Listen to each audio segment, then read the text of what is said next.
Mr. Schellenberger, can you explain how you traced USAID funding that served as the basis for whistleblower report in 2019, which led to the impeachment of President Trump?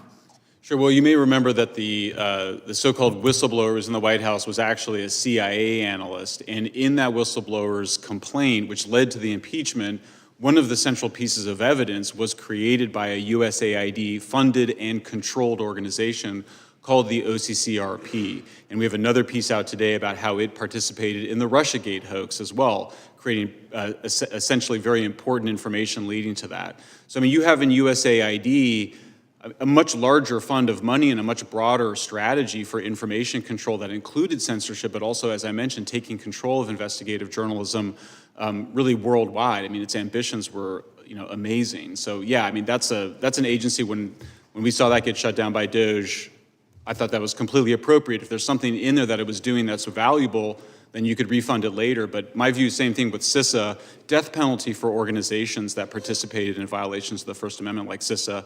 Cybersecurity is an extremely important function. It shouldn't be contaminated and undermined by censorship activities. Well, I think it's always been known that our government has funded the change in administrations, if we can say it politely, of other governments. But isn't it borderline treason when the taxpayer when organizations entrusted with protecting our country are now undermining our own government?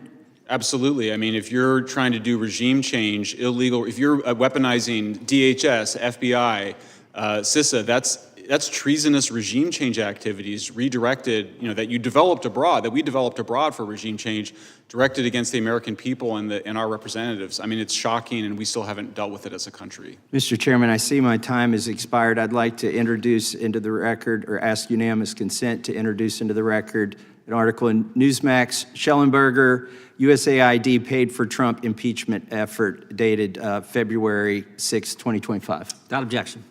Gentleman yields back. The